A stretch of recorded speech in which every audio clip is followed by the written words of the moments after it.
Ouais, désolée à tous, on a eu un petit problème ce matin pour accéder à la réunion. Et avant que Frédéric elle commence, juste quelques mots. Frédéric Sauvageau, elle est directrice QVT du domaine immobilier et des espaces de travail Orange. Et elle va nous parler des nouveaux espaces de travail, du rôle du bureau, de la mixité d'usage, d'organisation de travail et de management. Et puis ensuite, on aura Pierre Bourrélis qui fait partie de l'équipe Space. Donc, c'est plus un secret qui viendra bientôt nous rejoindre et qui nous parlera des labels axés sur la qualité de vie au travail. Donc, merci à Pierre aussi et à Julie de m'avoir proposé d'échanger avec vous. J'ai un exposé qui va durer à une petite heure. Je vais essayer d'être le plus enfin, pas le concise, mais en tout cas vous donner le maximum d'éléments. Donc, juste pour vous redonner quelques mots rapides de mon parcours. Alors moi, j'ai démarré par de l'archéologie et de l'anthropologie, donc ça va sûrement vous surprendre, mais vous comprendrez peut-être mieux au fil des éléments que je vais vous partager. J'ai ensuite été plutôt autour du domaine de l'exploitation des sites et de ce qu'on appelait les services généraux. J'ai ensuite fait une dizaine d'années en gestion globale de grands projets de transformation où j'étais consultante, comme certains d'entre vous. J'ai été chez JLL et je suis arrivée chez Orange il y a 6 ans. Déjà à la direction de l'immobilier groupe pendant 5 ans et puis depuis un an à la DRH Group. Et là aussi, dans les éléments que je vais partager avec vous, vous verrez que c'est pas complètement par hasard que je suis arrivée côté RH. Donc, sans plus tarder, je vais commencer. Donc, les premiers éléments que je voulais partager avec vous, c'était quand même quelques éléments de contexte. Alors, bien évidemment, il y a sûrement plein de choses que vous connaissez déjà. Donc, ça va être la première partie, plutôt le contexte, plutôt la partie managériale et en quoi le rôle du manager est essentiel quand on parle d'espace de travail. Et puis une deuxième partie qui est plus orientée autour de la conception des aménagements et je partagerai un projet que je mène toujours chez Orange, qui est autour en fait de l'approche de la perception des collaborateurs dans les espaces de travail, avec une approche autour de la psychoacoustique et autour de tout ce qui va être les fondamentaux sensoriels. Et donc, je vais vous en dire un peu plus. Alors, concernant ce contexte sociétal, vous le savez comme moi, on est dans une pleine mutation du travail, donc on a des besoins et des usages des salariés qui sont en train d'évoluer, des grandes tendances qui existaient déjà avant la période pandémique et qui semblent bien s'accélérer autour d'une quête de sens, d'un besoin d'autonomie, d'alignement de valeurs sociales et d'un équilibre plus marqué entre la vie personnelle et la vie professionnelle. Ça, on pourrait dire que c'est quand même assez globalement toute génération confondue, puisque tout le monde a vécu la période pandémique, même si le ressenti, la perception des uns et des autres a pu être différent. Est-ce que c'est une question de génération? Tout ça, c'est pas complètement établi, mais en tout cas, bon, voilà, on peut éventuellement faire des différences tout en notant quand même une forme de porosité, donc quelque part une forme d'hybridation par rapport à avant, où on avait quand même tendance à faire des séparations plus franches. Pour autant, c'est vrai que dans les plus jeunes générations, il y a des éléments qui sont plus marqués. Alors peut-être parce qu'ils sont plus jeunes et donc ils osent plus. Les plus anciens, peut-être qu'on vit aussi avec notre formatage tout au long de notre carrière professionnelle et on ose moins exprimer tout haut ce qu'on pense tout bas. Donc, c'est les sujets autour d'une culture d'entreprise beaucoup plus saine, autour de la transparence dans la communication, autour d'enjeux de la diversité et de l'inclusivité qui semblent assez importantes. Et puis, la durabilité, les sujets de l'environnement, on l'a bien vu avec certains étudiants qui ont manifesté leurs valeurs lors de remises de diplômes de grandes écoles. Ça a pu surprendre, mais pour autant, on sent bien que là, il y a un signal faible et peut-être un signal qu'il faudrait mieux prendre en considération. Et puis, on voit bien que les attentes rejoignent les salariés les plus expérimentés avec tous ces sujets autour de l'agisme, autour de l'allongement des carrières.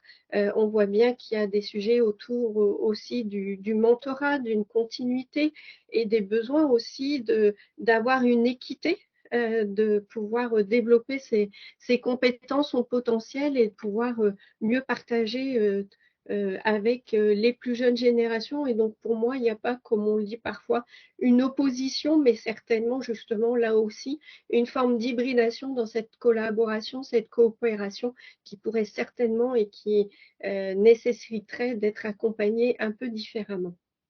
Côté de l'entreprise, vos clients vous le disent, hein, il y a un besoin bien sûr de performance collective avec de grandes incertitudes et des inquiétudes entre ce travail distribué à la fois à distance, à la fois en physique.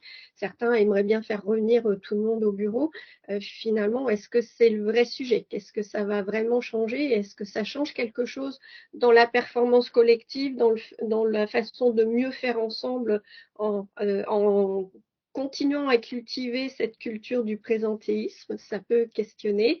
Il y a des enjeux environnementaux, bien sûr, avec tous les sujets autour de à la fois la réduction de l'empreinte immobilière, mais aussi les enjeux de réduction de coûts d'énergie d'exploitation, des ambitions RSE, et puis, vous l'entendez souvent, moins de mètres carrés, mais aussi mieux de mètres carrés. On voit bien que pour continuer à avoir de bonnes conditions de travail, les espaces doivent rester qualitatifs et on va en reparler tout à l'heure.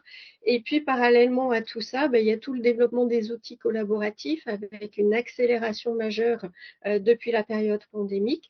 Et donc finalement, la façon aussi de pouvoir mieux développer des moyens de coopération, de communication et de lien social, y compris à distance, même si dans les esprits, et parce que c'est lié à notre référentiel jusqu'à maintenant, on était plutôt dans une présence pour pouvoir assurer ce lien social.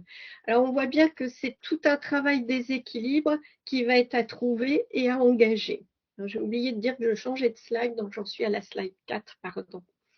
Alors, ce qu'on peut dire, c'est qu'on on tend pas vers une organisation de travail. Peut-être que on avait plus ou moins une organisation assez équilibrée d'une entreprise à l'autre, de métier à l'autre, mais on va de plus en plus dans la même organisation, dans la même entité, vers différentes organisations de travail qui en plus vont pouvoir évoluer tout au cours de la vie des salariés.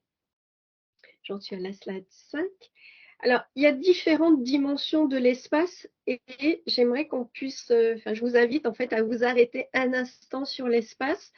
On ne va pas pouvoir avoir des propos un peu interactifs, mais en même temps, l'idée dans les quelques slides qui vont suivre est sur ce sujet du lien à l'espace.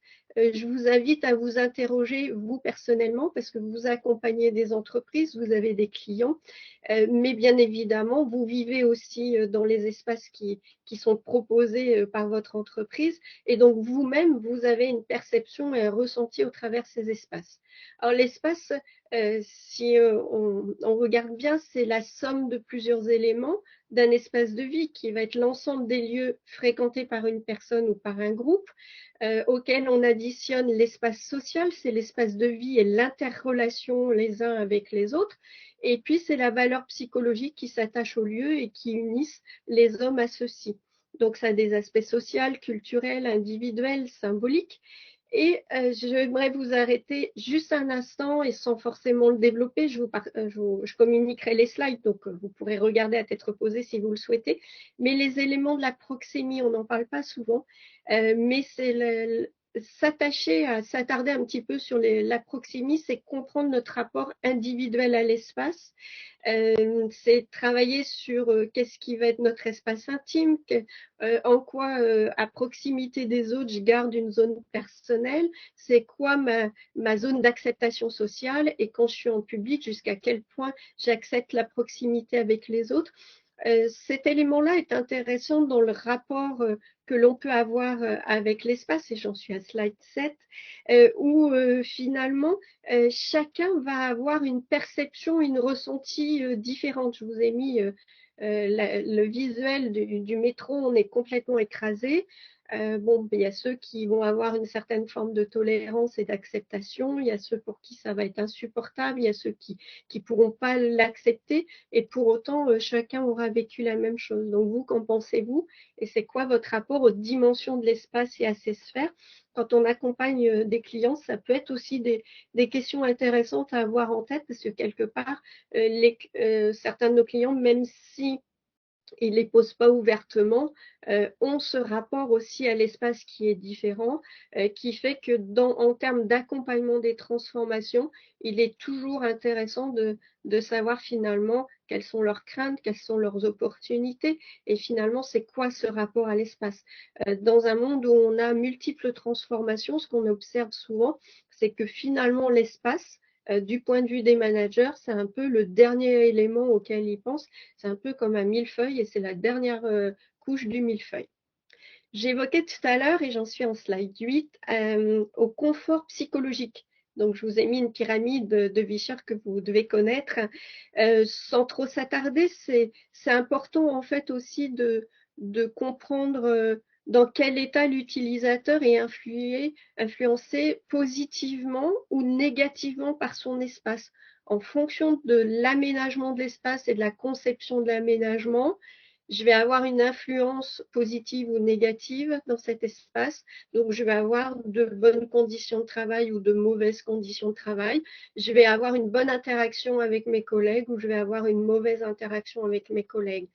C'est une notion qui est importante et qui est renforcée quand l'utilisateur a une notion de contrôle, et vous verrez tout à l'heure que quand on rentrera un peu plus dans la conception des aménagements, ce sentiment de contrôle qui est peut-être pas forcément encore suffisamment utilisé, perçu et ressenti individuellement, il est important pour sa satisfaction et être intimement en bonne relation avec l'espace et avec soi-même.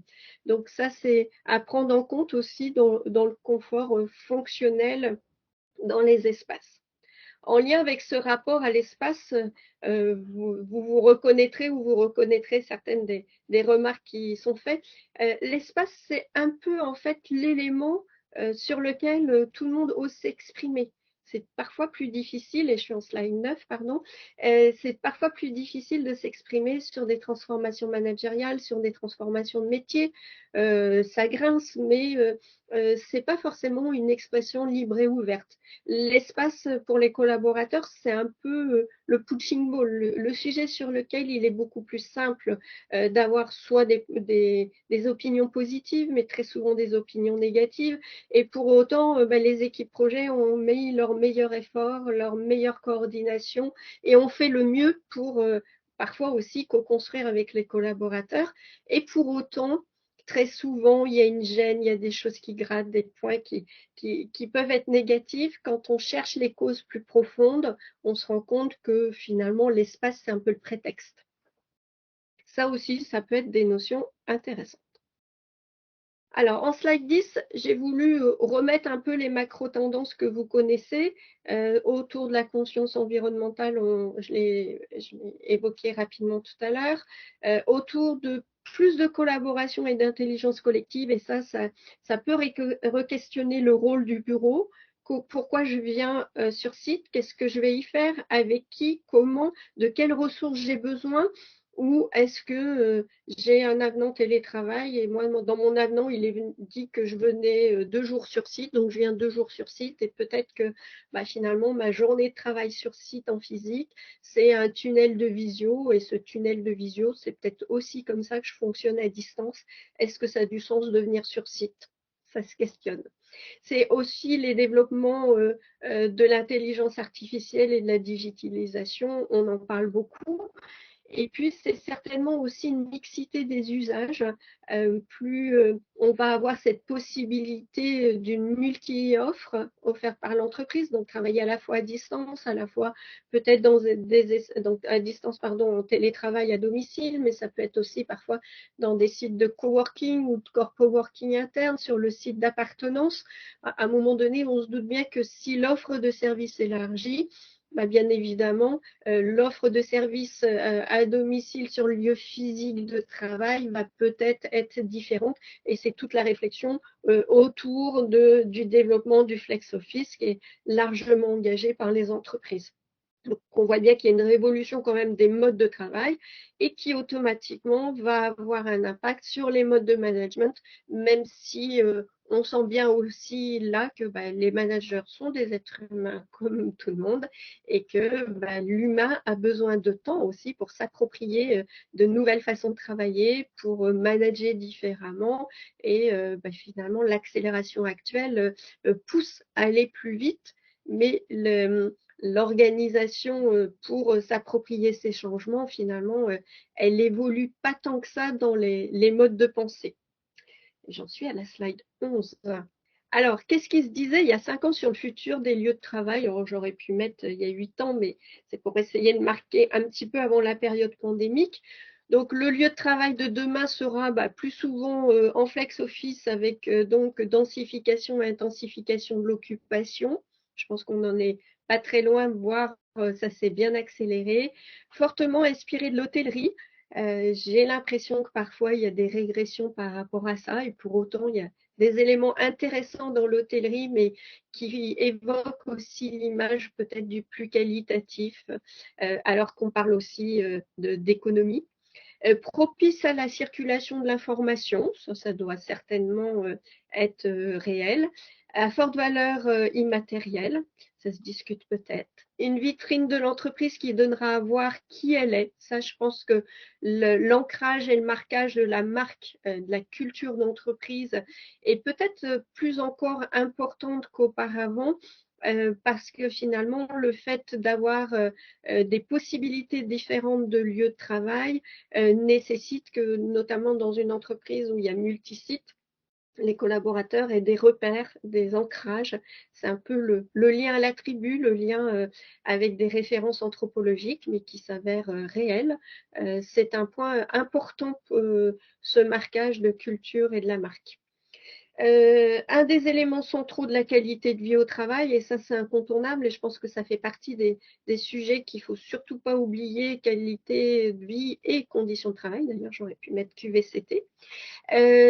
Important parce que quand on a des projets où il faut réduire les mètres carrés, où vous avez un immeuble où vous ramenez finalement des personnes, c'est des projets de plus en plus complexes. En même temps, souvent, on a de moins en moins de temps pour les réaliser. Et pour autant, l'accompagnement est bien une transformation est nécessaire d'être accompagné. Et les qualités de vie au travail et conditions de travail sont des incontournables qu'on doit toujours avoir en tête si on veut que les espaces qu'on va réaliser continuent à pouvoir engager les collaborateurs et à les laisser dans ces bonnes conditions de travail sans amener des risques complémentaires. Les enjeux majeurs des environnements de travail seront incertitude économique, politique mondiale, nécessaire flexibilité, on est quand même en plein dedans. Attentes croissantes des utilisateurs, offres servicielles. Alors les attentes croissantes des utilisateurs, oui. Les services, l'offre servicielle, je pense qu'elle reste essentielle. Par contre, je ne sais pas si vous l'avez observé comme moi, mais justement pour des raisons économiques, il y a certains services qui ferment dans les bâtiments. Par exemple, nous, au siège social, on avait une superbe salle de sport. Il a été jugé qu'elle n'était vraiment pas utilisée. Elle a été fermée. Alors, c'est sûr qu'un siège social qui ouvre en pleine période pandémique, ça aspire pas à utiliser la salle de sport et surtout que tout le monde était à distance. Le retour s'est fait sur site dans les conditions souhaitées par l'entreprise, mais certainement avec une forme de réserve et de crainte. Hein. Le lieu de bureau, tout d'un coup, était aussi devenu un risque pour notre santé à tous. Donc, ça a pu aussi faire qu'il n'y avait pas suffisamment d'adhésion. Et pour autant, c'est un très bel écrin, mais ça reste une coque un peu vide et ça manque de service, en tout cas de mon point de vue, et je pense du point de vue de beaucoup de collaborateurs. Donc parfois, il y a peut-être aussi cet équilibre. Alors ça sera peut-être moins à votre main, mais peut-être en mode de conseil, cet équilibre à avoir entre ce qui est rentable et l'intention qu'on a, l'intention de l'entreprise à faire que le lieu soit animé parce qu'on a envie que les salariés aient envie d'y venir. Donc tout ça, voilà, on sent bien que ces équilibres-là sont pas toujours présents et ça veut dire aussi, j'en profite pour passer le message, c'est qu'il y a un vrai besoin de mieux travailler ensemble, à la fois les finances, l'immobilier, les RH, l'environnement de travail, l'exploitation du site. Parce qu'en fait, en prenant un peu des décisions qui correspondent peut-être à son domaine d'expertise et en son périmètre, bah, finalement, ça a des effets sur les autres périmètres, alors que si on réfléchissait mieux ensemble, il y a certainement des solutions ou des décisions qu'on prendrait autrement ou au contraire qu'on ne prendrait pas parce qu'on se rend compte que ça pourrait avoir des impacts sur d'autres intentions aussi réelles de l'entreprise. Alors, contrôle accru des salariés sur leur espace-temps. Alors ça, on sent que bon, ça commence à s'aplanir. La pression environnementale et la réduction de son empreinte, ça c'est clair. Et puis le nomadisme accru, bah, bien sûr, ça s'est largement accéléré. Donc c'est vraiment des tendances qui existaient déjà et qui ont changé d'échelle. C'est un peu comme le télétravail. Si je reprends l'exemple d'Orange, on était à 15 000 avenants télétravail 1 à 3 jours par semaine fixe ou jusqu'à 12 jours flexibles dans le mois. Euh, Avant la période pandémique, 15 000. Maintenant, on est près de 38, 40 000 selon les départs aussi en retraite qui ont eu lieu l'année dernière. Donc, on voit bien que c'est un changement d'échelle. Ça ne peut plus être uniquement un choix individuel, mais c'est un choix qui s'inscrit dans un collectif. Alors, l'environnement de travail, on disait l'environnement de travail de demain, mais en fait, c'est déjà l'environnement de travail d'aujourd'hui, et je suis en slide 12.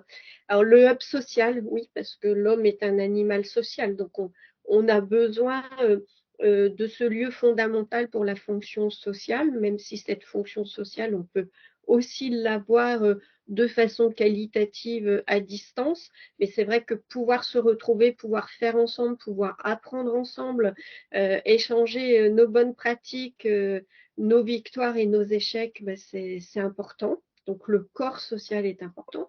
Serviciel, oui, on l'a évoqué, hein, c'est important d'avoir une fluidité dans l'expérience collaborateur, donc avec les bons services.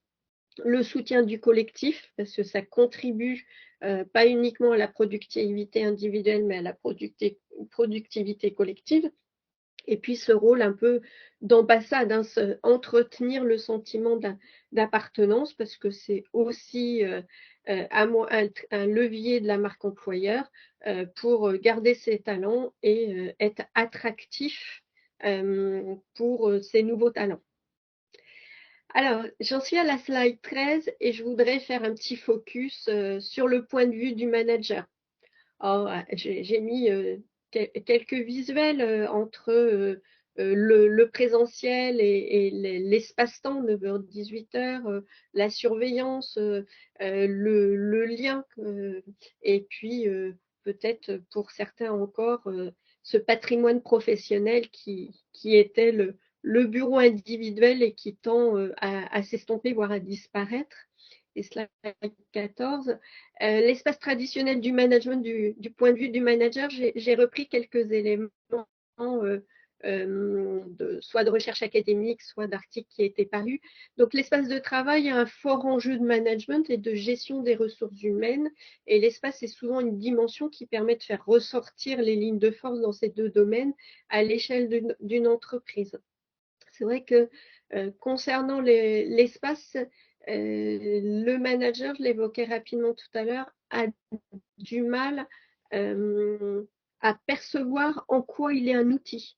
L'espace est une ressource, l'espace est au service du manager et de son projet d'équipe, et l'espace dans les projets immobiliers devrait être co-construit avec le manager et ses équipes, même si bien évidemment il y a des lignes directrices dans un projet, dans une stratégie immobilière d'une entreprise, et que l'espace doit être aussi aligné avec la culture et les enjeux de l'entreprise. Mais pour autant, dans le cadre, voilà, c'est quoi la marge de manœuvre du manager, c'est quoi la marge de manœuvre de l'équipe, et comment dans cette marge de manœuvre, il peut y avoir une expression. Cette expression, elle est importante pour l'appropriation de l'espace, la compréhension des évolutions d'espace et également pour la compréhension des enjeux de l'entreprise, puisque le manager va aussi être celui qui va permettre de faciliter l'adhésion de ses collaborateurs dans le cadre d'une transformation d'aménagement et d'espace. Slide 15, c'est l'espace traditionnel du management du point de vue du collectif de travail. D'un point de vue collectif de travail, l'espace, c'est le port d'attache, c'est les rituels, c'est est-ce que je viens au bureau pour travailler individuellement? Est-ce que ça a encore du sens? Sauf pour ceux qui ne peuvent pas travailler à distance du fait de leur métier ou parce qu'ils n'ont pas l'installation qu'ils estiment propice à un travail à distance et ils souhaitent retrouver ce service au sein de l'immeuble de l'entreprise. L'espace d'un point de vue collectif, c'est aussi la vie sociale. Quand on vient sur site, si on fait des tunnels de visio, finalement, on manque aussi un peu de ce lien social parce qu'on se retrouve un peu seul et pas avoir suffisamment de temps à partager avec les autres. Et donc, quand on entend de plus en plus de craintes autour de tout ce qui est estimation des grilles de projets autour du taux de partage. Est-ce que c'est encore la vraie question de se questionner sur le taux de partage ou au contraire, est-ce qu'on ne devrait pas beaucoup plus travailler sur l'organisation du travail avec les ressources humaines de façon à estimer quel est le besoin de ressources et de la typologie d'espace? Et finalement, est-ce qu'on a encore autant besoin de postes de travail individuels ou est-ce qu'on n'a pas beaucoup plus besoin d'espace pour se réunir, pour se former, d'espaces informels et peut-être beaucoup moins de ces espaces individuels. Là aussi, ça fait partie des questionnements et je le sais pour le vivre régulièrement chez Orange, c'est pas si facile. Alors, pas si facile de mon point de vue parce qu'en fait, on est à la fois dans une projection mais en se raccrochant aux branches sur des référentiels et des modèles de pensée d'avant. Et on en a encore à faire des projets sur des grilles, alors que le projet dans la vraie vie, c'est pas une grille Excel, même si à un moment donné, bien évidemment, il y a des répartitions de surface à faire, il y a des ratios, etc. Mais voilà, détachons-nous un peu des bases grilles et des KPI immobiliers parce que c'est pas ça la vraie vie sur site. Alors l'espace est une ressource stratégique et elle est utilisée comme un support et une solution pour une organisation selon ses besoins spécifiques. Donc j'étais en slide 16. Donc voilà, une petite citation qui commence à amener petit à petit les propos suivants. Alors avec tout ça, c'est quoi les opportunités liées à l'hybridation? Alors peut-être que vous en avez identifié quelques-unes. Donc c'est vrai qu'il y a autour toujours de la spatialité, il y a quand même le rapport à l'espace et au management qui peut apporter un certain nombre d'opportunités. Il y a une forme d'hybridation qui est intéressante et l'hybridation, elle n'est pas uniquement en lien avec les usages et les métiers, mais elle est aussi en lien avec un certain nombre d'indicateurs, elle est en lien avec la façon de recruter, la façon dont les carrières vont évoluer autour d'un certain nombre d'éléments plus soft skills. Voilà, l'hybridation est assez large. Il y a l'hybridation, bon, là que j'ai pas évoqué puisque j'étais plus focus managérial, mais comme je vais pas en reparler après, je peux le dire maintenant, à se reposer la question du lien entre le bâtiment et la ville, entre les services proposés par la ville et finalement l'entreprise.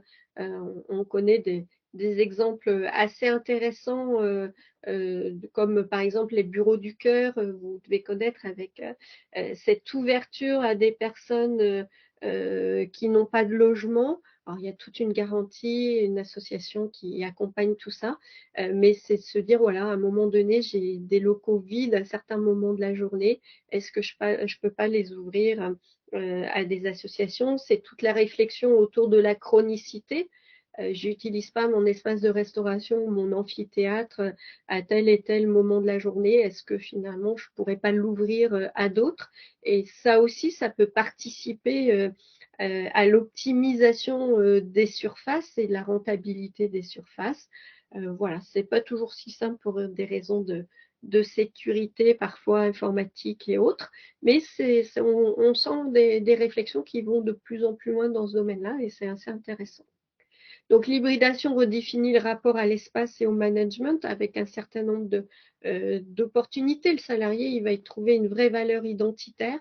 L'identité des espaces, on va y revenir tout à l'heure, c'est un point important.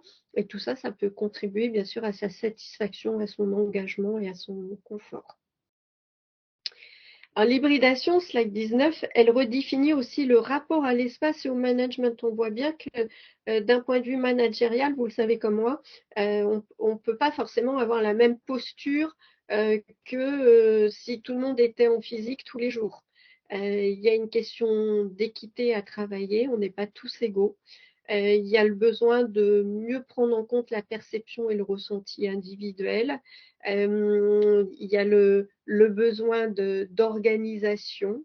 Bien sûr, il peut y avoir aussi des risques d'isolement qu'il faut accompagner, mais il y a le besoin aussi de faire plus confiance, de faciliter l'autonomie et la responsabilisation.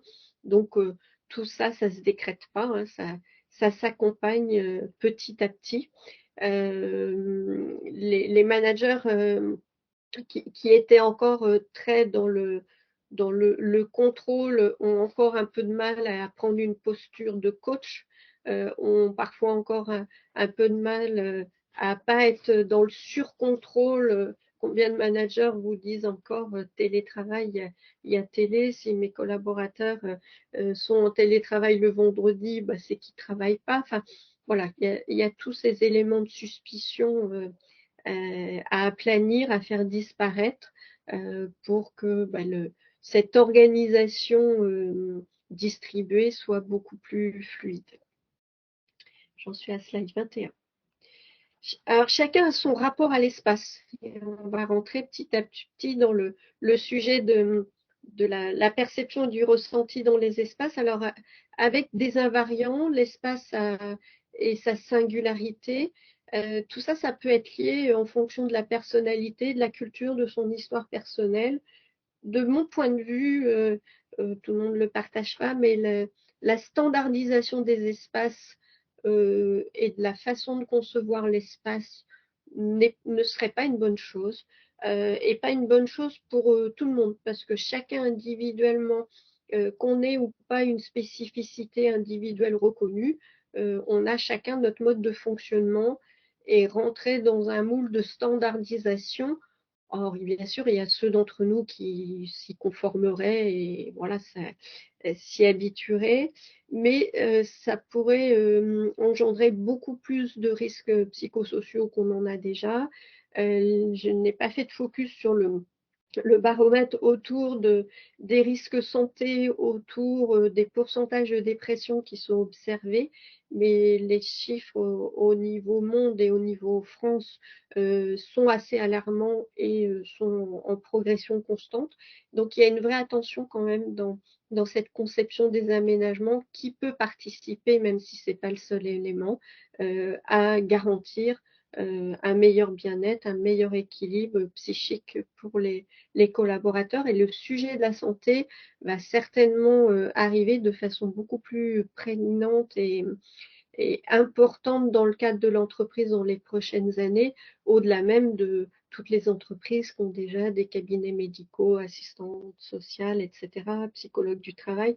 Mais voilà, ça fait partie aussi des signaux faibles à observer pour lesquels bah, tous les métiers qu'on a autour du bâtiment auront aussi leur rôle à jouer pour permettre cet équilibre. J'en suis à slide 22 avec une petite citation. Il faut que tout change, mais que rien ne change. Je pense que c'est un petit clin d'œil qui parlera à certains d'entre vous. Alors, les besoins invariants en slide 23, chacun son rapport à l'espace, je l'évoquais. La possibilité de choisir son environnement est un point important. Pouvoir participer, contribuer, et pas forcément juste devoir accepter ce qui a été décidé pour nous. qu'on puisse être en capacité d'avoir des adaptations personnelles. Alors, adaptation personnelle, c'est pas forcément quand je conçois un espace, je vais adapter à chacun, mais je vais faire en sorte que chacun puisse trouver en fonction de son besoin personnel, qu'il soit psychologique, physiologique, organisationnel, l'espace qui va lui correspondre le mieux. Se donner le temps de l'appropriation, alors ça c'est le grand sujet des projets que vous accompagnez et que on peut avoir dans les grands groupes, c'est qu'il faudrait toujours réduire le temps. Mais le temps de l'humain est toujours plus long que les temps des jalons immobiliers qui rythment un projet. L'intimité, plus on est dans un espace ouvert et plus en fait on est exposé au regard de l'autre. Alors, sans avoir de spécificité d'handicap particulier, entre le profil qui est introverti et le profil qui est extraverti, par exemple, bah, il y a une perception, une ressenti qui est différent. Le sujet de la personnalisation est souvent évoqué, sauf que c'est sûr que quand chacun avait son bureau individuel ou partagé à 2 à 4, il était plus simple d'avoir la personnalisation. Et la personnalisation est toujours vue dans les référentiels un peu comme la personnalisation individuelle. Je pose la photo de ma famille ou de mon animal sur mon bureau et où je mets ma plante, où je mets un trophée que j'ai gagné. C'est comme ça que je me sens bien. Là, c'est sûr que la personnalisation, elle est très importante à travailler dans les projets, mais plus à l'échelle collective. Alors parfois, on a aussi des exemples de personnalisation qui étaient individuelles. Par exemple, je pense à quelqu'un qui faisait des concours hippiques, qui remportait un certain nombre de coupes et de médailles. Et l'équipe, au moment du changement de l'espace et le passage en flex office, environnement dynamique, lui a proposé en fait d'avoir un espace dédié à ses trophées. Donc finalement, ces trophées et cette personnalisation individuelle est devenue l'identité du quartier d'équipe. Ça peut être aussi voilà, une idée de sujet à travailler qui peut permettre de mieux accepter cette transformation et permettre la transition. La notion de territoire, de plus en plus dans le déploiement du flex office, on sent que certains auraient envie d'estomper, voire ne plus avoir de territoire. On sent que la porosité entre les quartiers d'équipe, c'est quelque chose qui reste encore assez sensible, même si bien sûr on aurait plus à gagner à réfléchir l'espace à l'échelle du bâtiment et les services et par exemple tout ce qui peut être commun comme les salles de réunion à l'échelle d'un bâtiment plutôt qu'à l'échelle de son équipe. Mais là aussi, ça nécessite de l'accompagnement parce qu'on voit bien que c'est pas inné et ça crispe encore. Et puis la notion de l'attachement. Alors, il y a des besoins invariants à satisfaire. Je ne vais pas redonner parce que je vois le temps qui passe, comme on a pris un peu de retard sur le. Et je vais passer à la slide 25 avec une petite question et je vous laisserai réfléchir parce que vous êtes aussi, pour beaucoup d'entre vous, managers et vous accompagnez des managers chez vos clients. C'est en tant que manager, est-ce que j'exploite bien les lieux de travail à ma disposition pour atteindre les objectifs de mon équipe? Et puis, la slide 26, c'est quelle poupée russe constitue votre tribu? Alors, c'est quoi la poupée russe? C'est de plus en plus, on travaille dans les entreprises en mode projet. Donc, en fait, on a de plus en plus de transversalité. Le fait d'être en hybride à la fois à distance et à la fois en physique, mais l'hybridation, c'est parfois aussi en physique, quand certains d'entre nous sont dans une salle sur leur lieu de travail, mais que les collègues sont à distance. Mais c'est aussi la transversalité, parce que parfois l'écosystème de son équipe, finalement, ce n'est pas ceux avec lesquels on travaille le plus souvent. Et puis ensuite, il y a la transversalité aussi à l'échelle de l'entreprise. Et on voit bien que ça commence à faire beaucoup d'équipes différentes et que cet équilibre à retrouver entre le physique et le présentiel, il n'est pas toujours si simple. Alors, quelles sont vos marges de manœuvre en slide 28? Ça aussi, c'est important en tant que manager de se poser la question, et que vos clients managers se posent la question. La marge de manœuvre pour permettre à sa tribu d'aller plus loin, pour se sentir pleinement chez elle sur le site. Ça aussi, ça fait partie des sujets intéressants et on va en reparler rapidement dans la conception de l'aménagement. Et je vais rentrer un peu plus dans le cœur du sujet de cette conception et je me permets de boire une gorgée d'eau. Alors, comment donner plus de valeur à la présence sur le lieu de travail? Donc, il y a la question de comment passer du lieu au lien. Comment capter les signaux faibles de ces équipes? D'ailleurs, comment créer et faire esprit d'équipe? Et comment faire vibrer sa tribu? Comment redonner de la valeur à la réunion physique? Comment gérer le conflit en entreprise quand on ne se voit pas? C'est un peu toutes les questions et puis il y en aurait plein d'autres, mais qui peuvent se poser et qui font que parfois on aurait une forte envie de faire revenir tout le monde sur site. Contrairement à ce qu'on dit, même si on dit que certaines entreprises font machine arrière, souvent les entreprises qui retrouvent une forme d'équilibre, c'est plutôt les entreprises qui avaient décidé du full remote, donc tout le monde à distance, quasiment plus rien en termes de surface immobilière. C'était sûrement un peu radical. Et on sent que la tendance, c'est autour de 2 jours et demi de télétravail par semaine ou parfois lissé sur le mois. En tout cas, l'ancrage du mode hybride et du télétravail a l'air quand même de s'inscrire durablement dans le temps, même si on n'a pas encore suffisamment de recul pour avoir de certitude. Je vais placer à la slide 31. Je voudrais m'arrêter juste quelques instants sur passer du lieu au lien, comment faire de l'espace de travail une ressource pour chacun. Et là, je vais évoquer quelques points d'inclusion avec plusieurs points d'entrée. Alors déjà, le parcours du salarié, puisque quand on arrive dans une entreprise, bien sûr, il y a le recrutement, il y a l'intégration, il y a l'expérience salariée tout au long du temps qu'on passe dans l'entreprise, parfois de longues carrières, parfois des carrières plus courtes. Il y a le départ et dans le départ, bien évidemment, je vais dans une autre entreprise, mais qui dit qu'à un moment donné, je ne vais pas revenir. Et on voit de plus en plus de départs et de collaborateurs qui finalement vont acquérir d'autres compétences, d'autres savoir-être aussi pendant un certain temps et qui reviennent. Et finalement, l'entreprise a aussi tout intérêt à accepter ces retours parce que souvent, c'est des retours qui viennent aussi enrichir du fait de ce regard plus extérieur l'interne dans l'entreprise.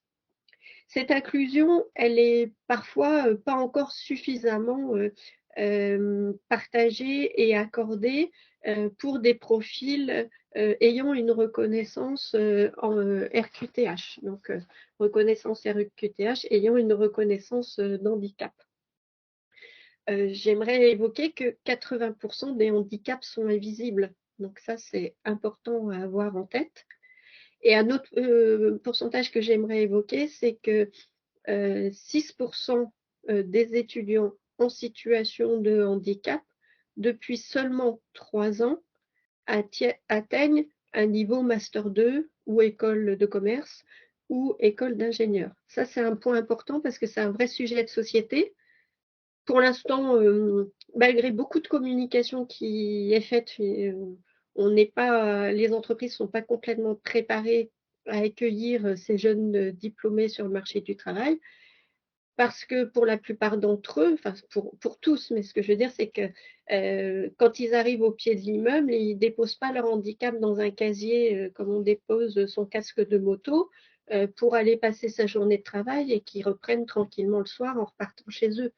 Donc c'est sûr qu'en termes de management, il peut y avoir des adaptations à faire et surtout, les espaces peuvent permettre en fait une meilleure inclusion, une meilleure intégration dans l'équipe, dans l'entreprise et faciliter leur parcours dans la journée, tout comme le nôtre, si on n'a pas de spécificité individuelle, doit être fluidifié tout au long de la journée.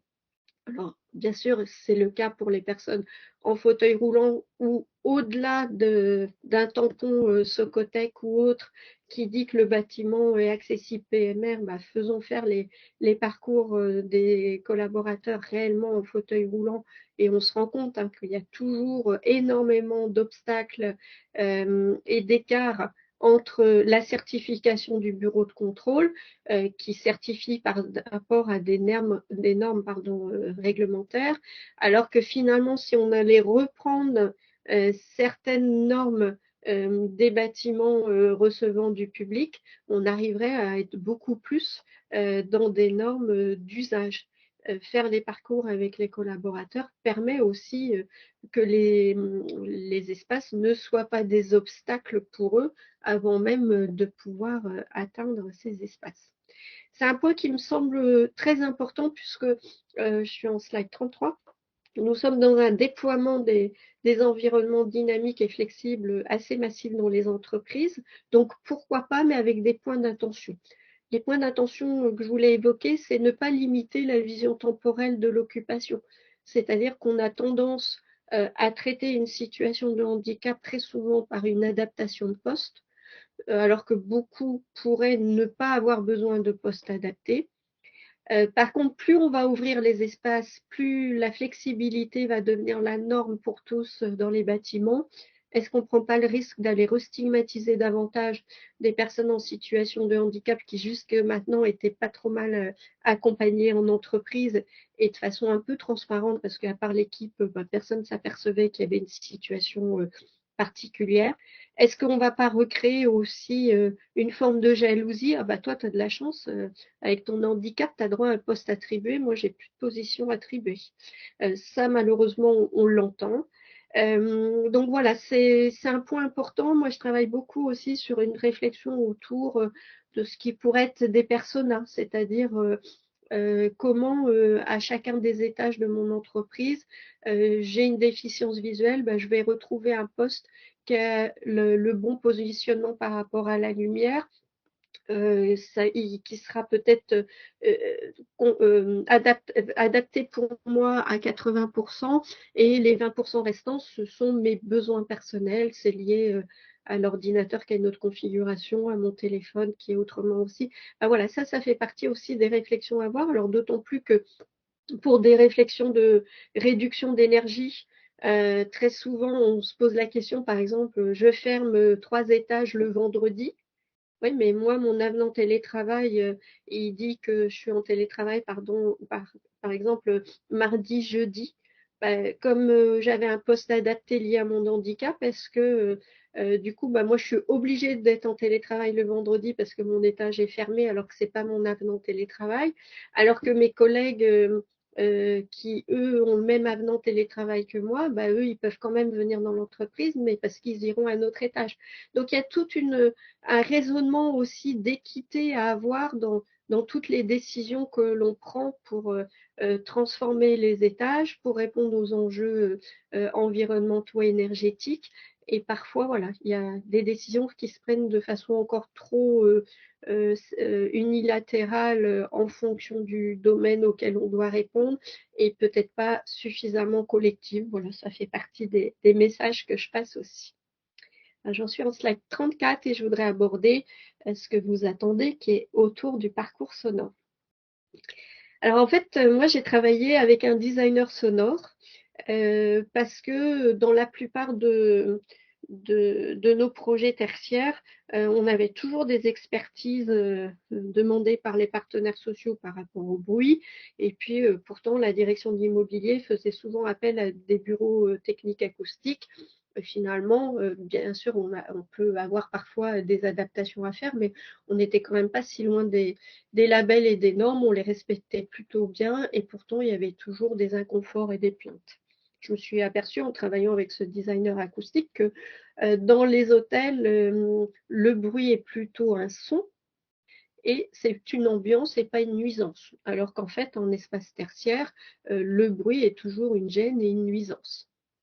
Donc j'ai commencé à réfléchir à ça et donc j'en suis à slide 35 et je me suis aperçue en étudiant certains rapports et études qui étaient faites que finalement, le, le son par les mesures physiques pouvait expliquer 25% de la gêne sonore. Par contre, quand on commençait à s'intéresser plus aux facteurs psychologiques individuels et subjectifs, on pouvait en expliquer 75%. Donc j'ai trouvé ça assez intéressant et j'ai trouvé que c'était assez cohérent par rapport à ce que j'observais, où vraiment il y avait des espaces qui avaient toutes les normes possibles et pour autant les collaborateurs se plaignaient toujours.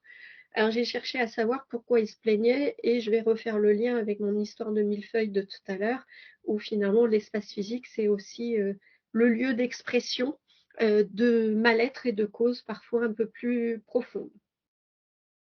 Donc le parcours acoustique, et j'en suis à 36, c'est vraiment le fait de mettre l'humain et les besoins humains au cœur de la conception des aménagements. Et c'est pour moi un élément essentiel d'une bonne qualité de vie au travail. Ça va être le fait de travailler sur trois piliers sur lesquels je vais revenir, qui sont à la fois bien sûr la technique, les besoins techniques, les besoins organisationnels et les besoins humains. Juste avant, je vous fais juste un petit rappel extrêmement rapide de l'approche de psychoacoustique. En fait, l'approche psychoacoustique, elle va s'intéresser aux personnalités. Je suis introvertie, je suis extravertie, j'ai un trouble du spectre de l'autisme, je suis multidis, etc. Elle va s'attacher aux tâches et aux activités, ça c'est assez simple, au contexte et à l'attitude. Contexte, ça peut être, je suis en plein dans multi-transformations différentes. Voilà. Le sentiment de contrôle que j'ai évoqué tout à l'heure, je vais choisir l'espace qui correspond le mieux à mon acceptation. Et moi, je vais rajouter sonore du moment, on va y revenir. Et ça, enfin, afin de prendre en compte la spécificité des occupants. Slide 38. Et donc, c'est là où les enjeux de cette approche, c'est vraiment d'interroger toutes les dimensions du projet.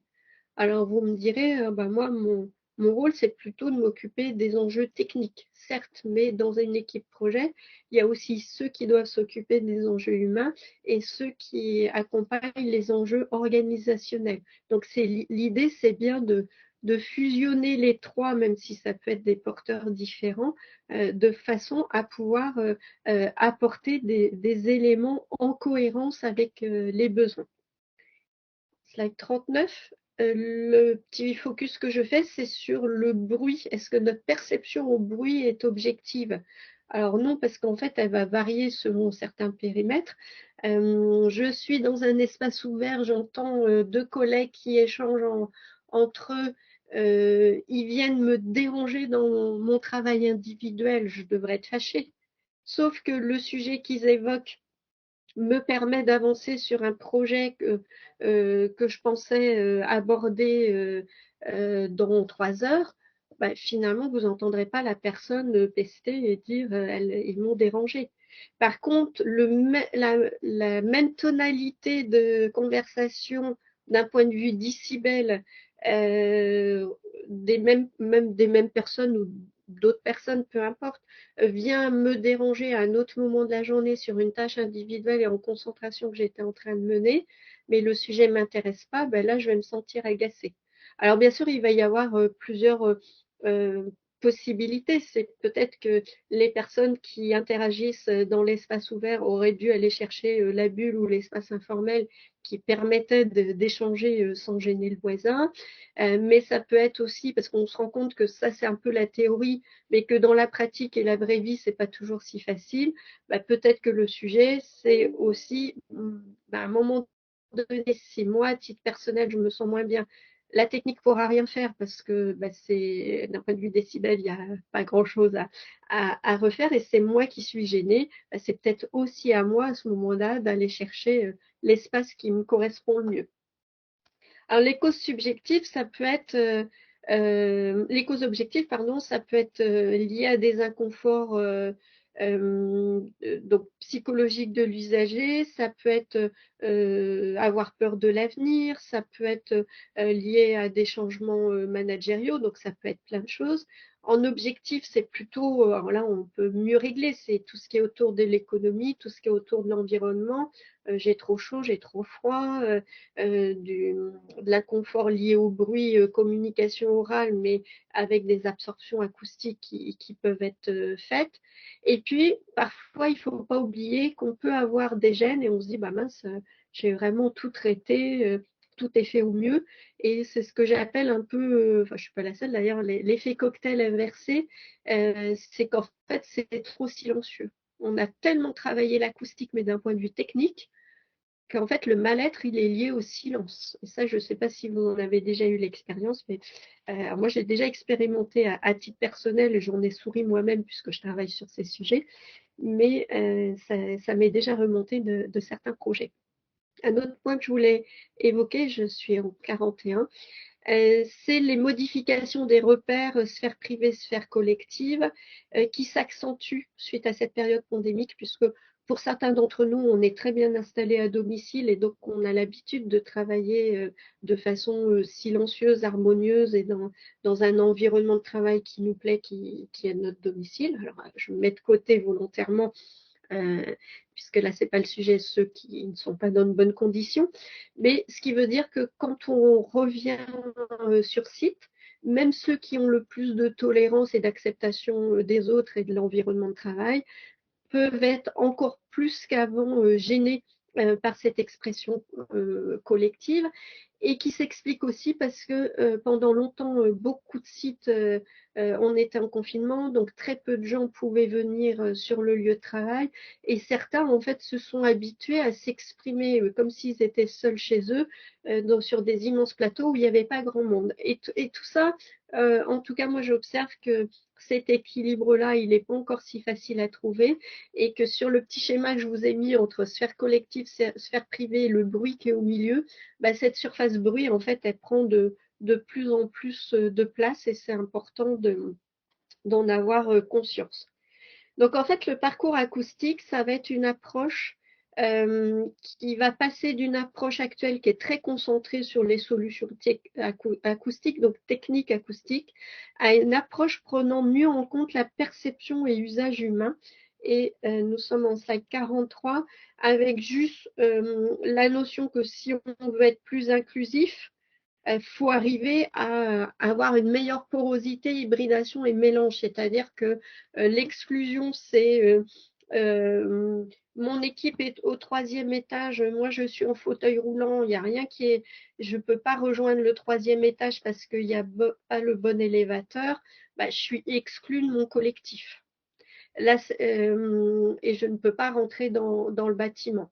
La séparation, c'est quand on va faire des différences entre le collectif et la personne qui a une spécificité. Et l'intégration, c'est qu'on va essayer de faire un peu pour l'un, un peu pour l'autre, alors que l'inclusion, ça va être qu'on va réfléchir à une conception qui sera peut-être pensée beaucoup plus pour celui qui a le plus de besoins, mais en fait qui va être bénéfique à l'ensemble. Et ça, c'est des points importants dans la réflexion qui va suivre. Un petit point rapide aussi sur le traitement neurologique. Alors, je ne vais pas rentrer dans des détails, hein, n'ayez crainte, mais un parcours neurologique est intéressant parce qu'il s'intéresse aux cinq sens. Et donc, en fait, on pourrait mieux traiter la conception des aménagements en considérant mieux les entrées sensorielles et je vais y revenir très vite. J'en suis en slide 45. Et là, une conception inclusive qui pourrait être plus universelle pourrait s'attacher justement à prendre en compte les fondamentaux sensoriels et des entrées sensorielles dans la conception des aménagements. Donc, si on prend les profils neuroatypiques, il y a une réflexion qui est intéressante que souvent un profil neuroatypique a besoin de plus de prévisibilité. Tout ce qui est imprévisible peut mettre la personne plus en risque, a besoin d'ordonnancement logique. C'est intéressant. Dans nos space planning, est-ce que finalement l'ordre logique des espaces entre eux a bien été étudié? Quand j'ai encore des salles de réunion avec qui débouchent directement en sortie sur des espaces de travail ouverts, bah, c'est soit je gêne ceux qui sont en train de travailler de façon individuelle parce que je poursuis ma conversation en sortie de salle, soit je sors de salle, bah, c'est motus et bouche cousue parce que je sais que je vais déranger les autres. Si j'ai un espace café qui est juste à proximité des espaces de travail, bah, c'est soit vous pouvez plus vivre et être vivant dans votre, votre espace café, soit les espaces de travail bah, sont toujours dérangés. Donc c'est des choses vraiment, pour moi, c'est juste un état d'esprit à avoir et c'est de la logique. Et vous allez voir, je ne vais pas vous parler technique parce que je vais juste vous parler d'ordonnancement logique. Donc en fait, cette réflexion apporte sur la division de l'espace et des différents environnements sonores, sur l'orientation des positions de travail, vous avez l'habitude de travailler sur ça, la gestion des flux et quand on peut la séparation des flux, c'est intéressant. Le mouvement, c'est je vais choisir l'espace qui correspond le mieux à mon besoin du moment. La qualité de l'air, c'est vrai qu'on a encore beaucoup de bulles autonomes où c'est irrespirable alors qu'en fait on fait de plus en plus de visio sur site et on a besoin de ces petites bulles. L'intimité visuelle, je l'ai évoqué tout à l'heure.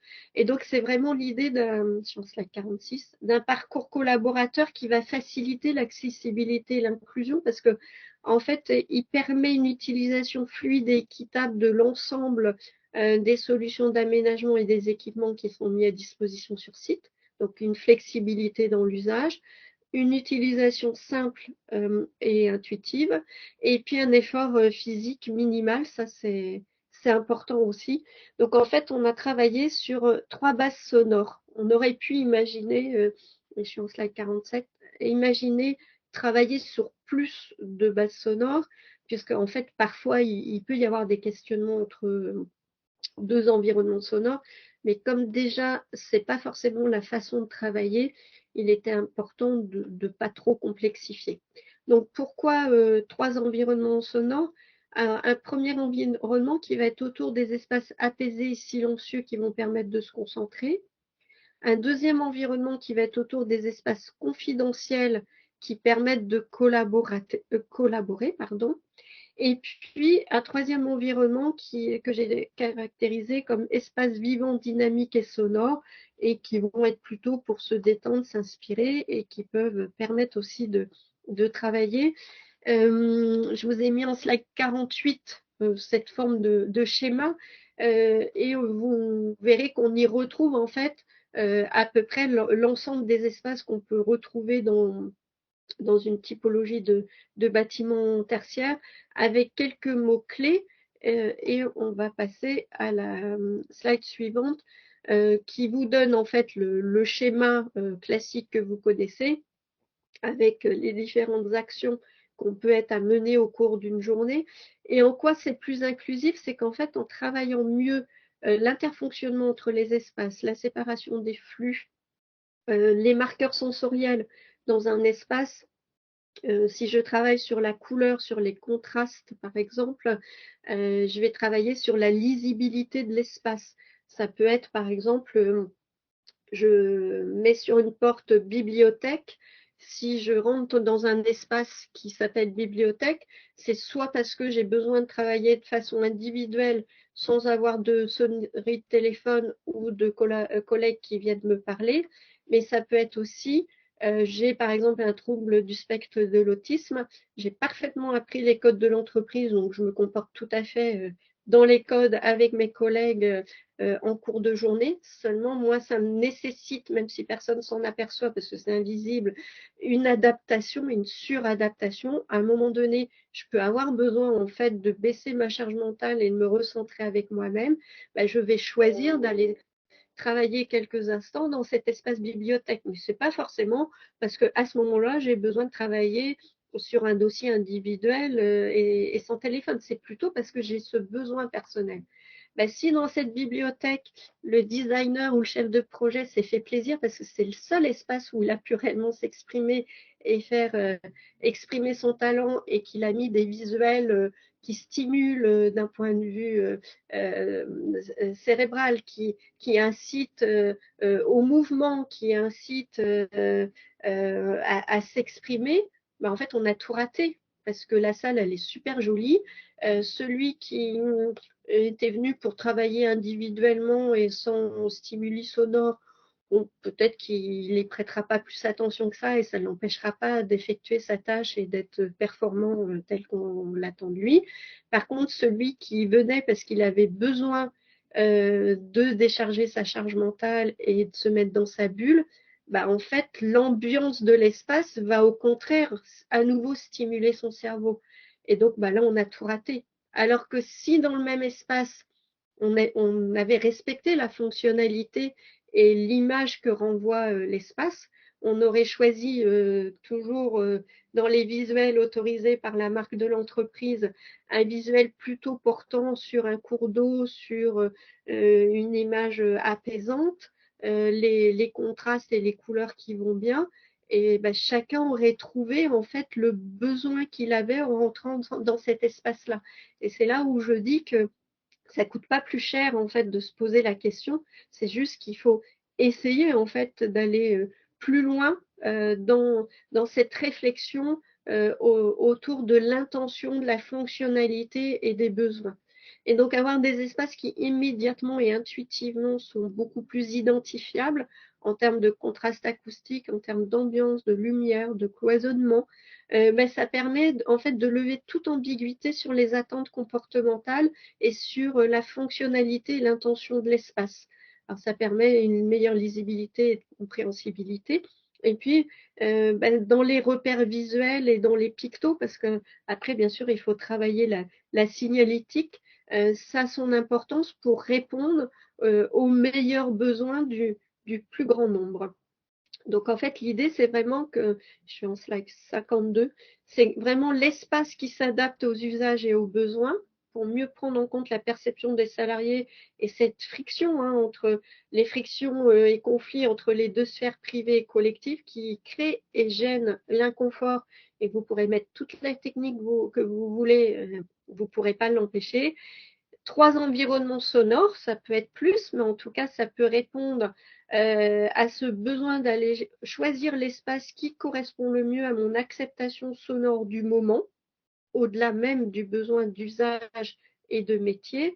Et la contrôlabilité de l'espace par le salarié, bah, si ça devient une normalité, en fait, on ne se posera pas la question de savoir pourquoi le salarié va à cet endroit-là. Est-ce que c'est parce que il va dans une bulle, c'est parce qu'il a une visio ou bah non, c'est peut-être juste qu'à ce moment-là, il en a besoin. Tout ça, bah, il y a de l'accompagnement humain. Alors certains parlent de la sensibilisation aux règles de vie, au bien vivre ensemble. Il faut bien sûr accompagner ces transformations. La co-construction, on en parle beaucoup, mais c'est vrai qu'il y a un vrai sujet sur faire avec les personnes et puis certainement actualiser son regard sur les différences et la diversité. Et puis je terminerai en disant, en donnant une citation de François Hubault en slide 56, c'est que l'espace de travail, ce sont les coopérations à développer, des ententes, des compréhensions pour en faire des ressources pour chacun. Voilà, merci. Merci beaucoup Frédéric. Alors je vais juste regarder s'il y a des questions. Il y a un commentaire de François qui vous remercie et en disant que c'était une présentation très intéressante pour nous qui commercialisons des espaces de travail au quotidien. Nous sommes évidemment preneurs de votre présentation. Donc Frédéric, si vous m'y autorisez, je vais la faire suivre à tous les collaborateurs pour reprendre votre narratif et renforcer notre discours commercial et nourrir nos programmes en conception par la même occasion. Voilà. Bah, merci François. Alors, je ne sais pas s'il y a d'autres questions, mais comme on est un peu en retard, je vais peut-être laisser la main à Pascal et puis je vous enverrai les questions, Frédéric, s'il y en a par la suite. En tout cas, un grand Je merci. répondrai avec plaisir si jamais il y a des questions, je ne dis pas que je répondrai dans la minute qui vient, mais n'hésitez pas si vous avez des questions, si à un moment donné vous voulez échanger individuellement. Voilà, je suis toujours preneuse de partager parce que au-delà de ce que j'essaie d'influer chez Orange, je suis un peu, vous savez, la personne source qui capte un truc, qui se dit tiens, il faudrait avancer ça. Après, ben, il faut que les gens se l'approprient et ça se développe. Vous vous doutez bien que tout ça, c'est pas toujours si facile à mettre en œuvre et que les états d'esprit changent. Et bon, moi, je pars du principe que si d'autres aussi entreprises s'en emparent, il n'y a rien de secret dans ce que j'ai écrit. C'est pas des dossiers purs entreprises, voilà, et autant partager. Et d'ailleurs, je trouverai peut-être de meilleures idées au travers de ce que vous réaliserez vous pour avancer les propres réflexions que je peux mener. Donc, avec grand plaisir. Oui, merci beaucoup pour ce partage et je suis certaine qu'il y aura des échanges par la suite. Merci Frédéric, Pascal et Pierre, je vous laisse la main. Bonjour à tous. Je fais juste 5 minutes pour présenter Pierre, qui va donc nous faire une présentation sur la qualité de vie au travail avec les certifications liées à la qualité de vie au travail. Donc Pierre Bourrelis qui vient nous rejoindre, qui est responsable du département environnement de la société Space, c'est plus un secret puisque c'est fait, qui est basé à Paris, qui est une société de 8 personnes spécialistes de la certification environnementale et de la qualité de vie au travail. Voilà, donc bienvenue à eux. On est très content qu'ils nous rejoignent. Bon, je vais être avec eux la semaine prochaine. Et voilà, ben Pierre, écoute, j'en profite pour te souhaiter bon accueil et je te laisse la parole.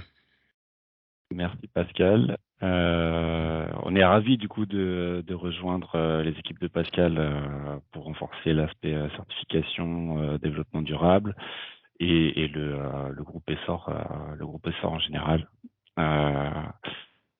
Julie, je partage ma présentation. Ouais, ça sera plus facile si tu arrives à la partager et sinon je le ferai. Et en tout cas, c'est quand même assez courageux de ta part, t'es pas encore chez nous et tu participes déjà au petit-déj. Voilà, c'est l'occasion de commencer les présentations. Alors j'ai fait juste une petite slide sur Space Environnement. Donc on fait du conseil en AMO ou en maîtrise d'œuvre sur l'aspect développement durable. Donc à l'échelle du bâtiment, mais aussi du quartier ou de l'aménagement.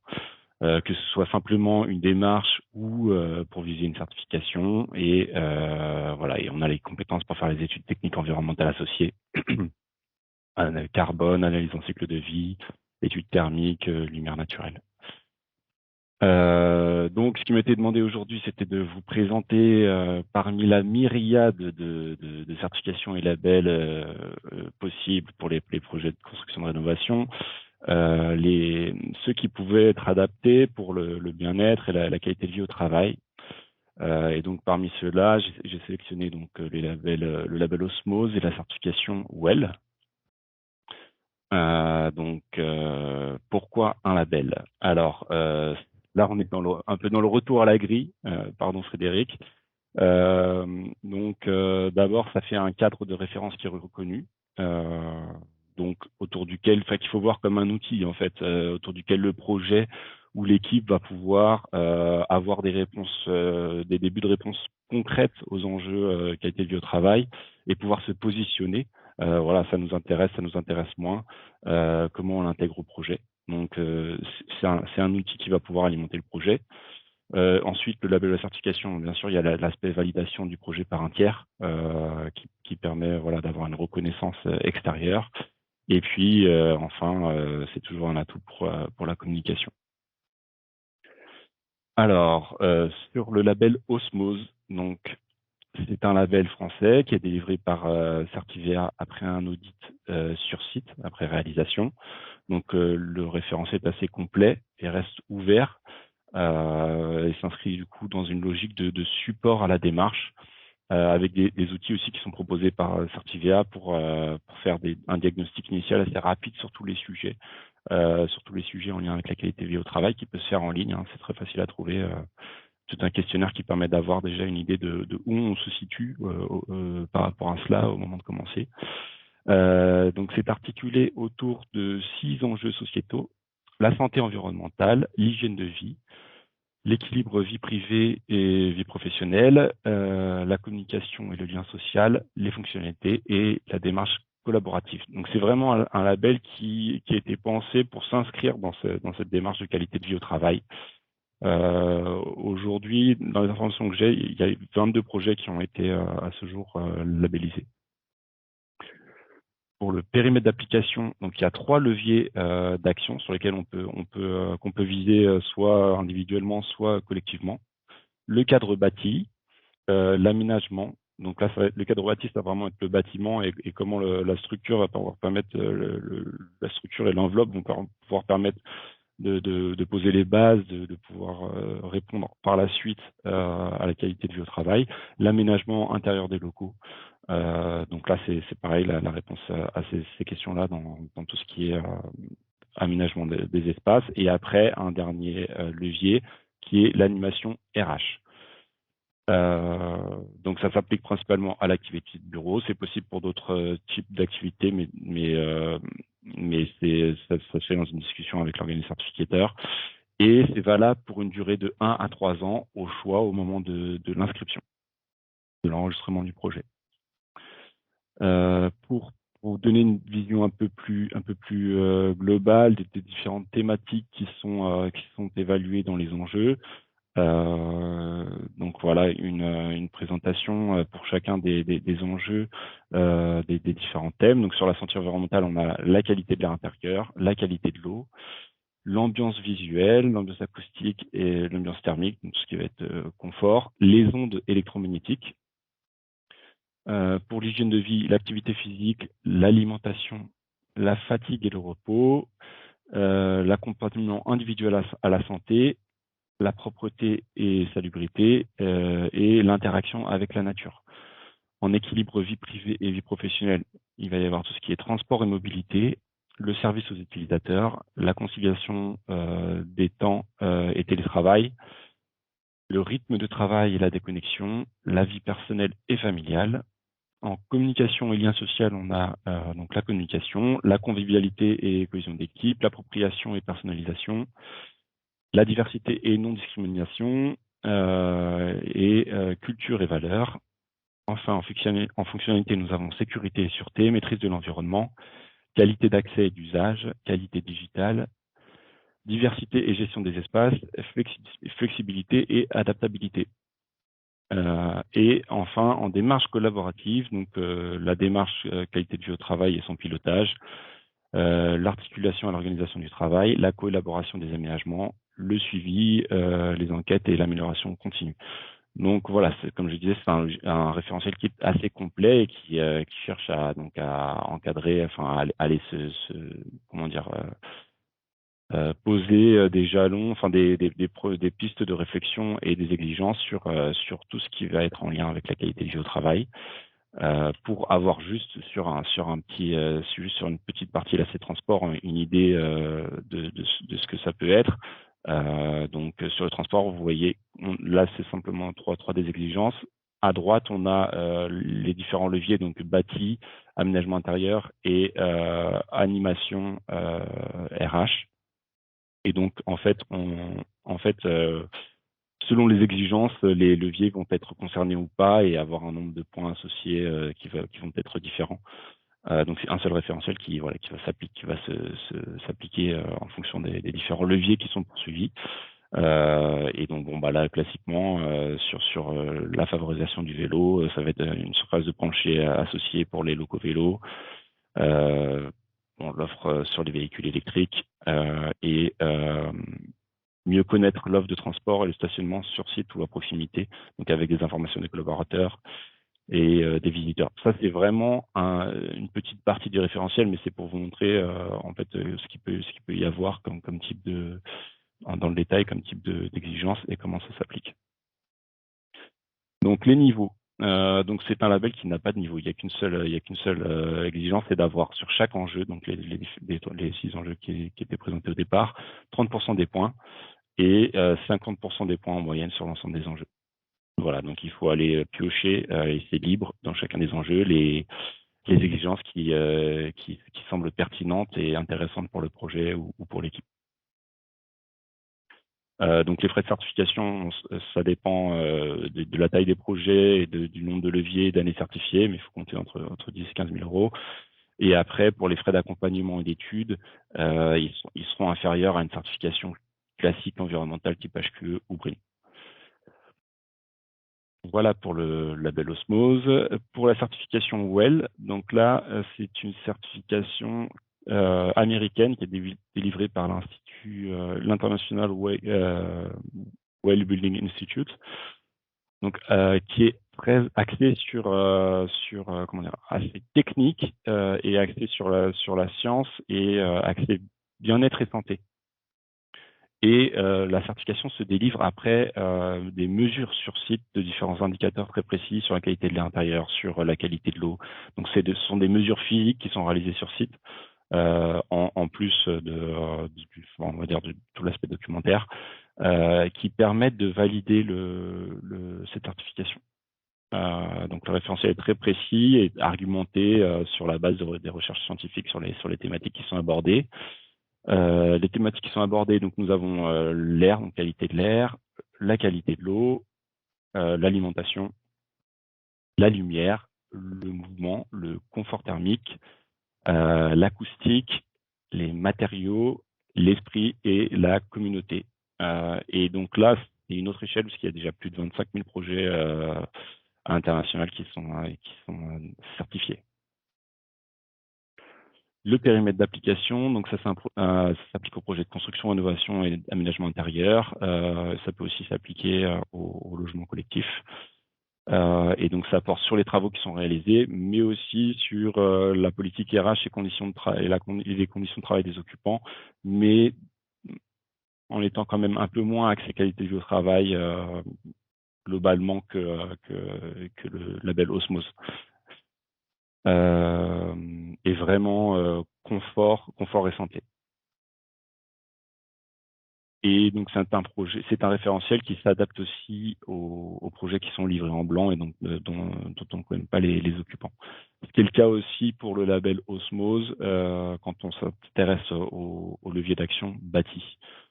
C'est possible donc de créer de mettre en place les bases qui vont pouvoir par la suite permettre au projet d'aménagement intérieur et aux équipes d'avoir un bon support pour pouvoir développer les sujets de la qualité de vie au travail.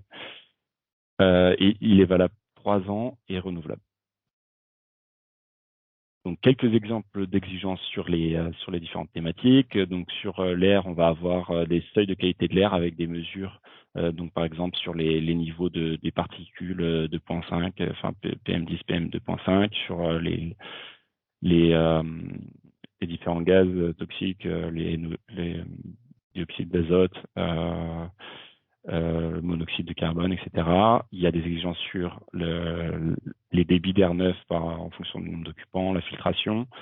Alors après, ça va aussi parfois beaucoup plus loin. Il y a certaines exigences qui vont être par exemple sur le fait d'avoir des solutions ultraviolets pour tuer les bactéries, etc. Sur le confort thermique, donc là, c'est basé sur l'atteinte des températures opératives de confort selon les normes, et puis aussi le fait d'avoir des capacités d'action pour réguler son confort thermique. Sur les seuils de qualité, sur l'eau, ça va être le respect des seuils de qualité de l'eau. Ça, c'est un point. Ce qui est important à savoir, c'est qu'il y a des prérequis sur cette certification, et c'est un point qui peut être éliminatoire pour certains projets. Si on est dans une commune avec une très mauvaise qualité de l'eau, ça va pas être possible de pouvoir atteindre les seuils. Et donc ça peut être rédhibitoire. Sur l'aspect acoustique, donc là c'est le respect des indicateurs normatifs. Donc voilà, ça va pas forcément dans le détail de ce qui a été développé tout à l'heure par Frédéric. Donc que ce soit sur le bruit des équipements, l'isolation acoustique intérieure et extérieure et l'acoustique interne. Sur la lumière, l'idée est d'avoir une bonne autonomie en lumière naturelle pour donc profiter des bienfaits de la lumière naturelle, et aussi de limiter les éblouissements et d'avoir des respects d'équilibre des luminances en lumière artificielle. Là, je vous présente quelques exigences. Il y en a bien plus, et c'est le détail très précis et assez technique. Mais voilà, ça vous donne une idée. Sur le mouvement, ça va être l'idée d'inciter les collaborateurs, enfin les usagers du bâtiment, à pouvoir par exemple prendre les escaliers ou à faire une activité sportive en ayant un lieu de pratique sportive dédié sur site ou à proximité. Sur la communauté, ça va être le fait de mettre en place des campagnes de promotion de la santé et du bien-être, de mettre en place des enquêtes de satisfaction. Sur l'alimentation, là, ça vient, comment dire, sur l'aspect, en fait, ça vient, comment dire, encadrer ce qui est proposé dans les aliments. Donc, on peut gagner des points en limitant le pourcentage d'aliments trop gras, trop salés ou trop sucrés, ou en donnant nos informations sur les allergènes. Donc, ça, c'est poussé. Sur les matériaux, là, c'est le fait de réguler, de bien suivre tout ce qui est amiante, plomb, PCB, et aussi d'avoir des revêtements intérieurs peu émissifs en COV. Et sur l'esprit, donc les thématiques qui sont développées, ça va être la biophilie ou la connexion du projet à l'histoire des lieux, à l'art ou à la nature. Donc c'est une certification qui a plusieurs niveaux, bronze, silver, gold ou platinum, et donc il y a un système de points. Donc sur chaque thème, on peut avoir jusqu'à 10 points. Il y en a plus, mais donc on peut avoir jusqu'à 10 points. Et puis après, il y a un système de comptabilisation. Donc on peut aller jusqu'au level platinum en ayant les 80 points. Sachant que c'est voilà, le niveau gold est déjà comment dire très poussé et très il demande un investissement important pour être atteint. En termes de frais de certification, donc on est sur du 1,72 $ par mètre carré de surface certifiée avec un minimum de 8 000 $ pour les frais de certification. Et donc, pour ce qui est des frais d'accompagnement et d'études, il faut avoir quelque chose du même ordre de grandeur que pour une certification HQE et BRIM. C'est une certification qui demande pas mal de travail et qui est donc voilà, pour lesquels il faut prévoir un budget non négligeable. Et sur les niveaux gold ou plus, souvent on se retrouve avec des surcoûts de travaux qui sont aussi qui peuvent être importants. Voilà, donc pour terminer cette petite introduction rapide sur les labels et certifications qualité de vie au travail et bien-être, ils permettent de poser les bonnes bases sur le bâti pour les projets dont on ne connaît pas encore les occupants. Et puis après, pour les projets dont on connaît déjà les futurs occupants, ça donne un cadre pour essayer d'aller pousser beaucoup plus loin la démarche sur ces sujets-là. Voilà.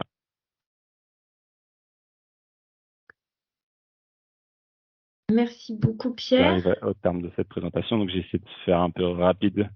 Mais voilà, s'il y a des questions, n'hésitez pas. Merci, Pierre. Alors, je vois pas de questions, mais de toute façon, n'hésitez pas à interroger Pierre pour tous vos projets actuels et futurs. Frédéric également, je vais me permettre de communiquer vos coordonnées à quelques personnes chez nous qui me les ont demandées. Il y a Franck Rabier qui voudrait échanger avec vous pour peut-être visiter un de vos sites. Et puis François Gou qui voudrait échanger avec vous sur ces dossiers. Voilà.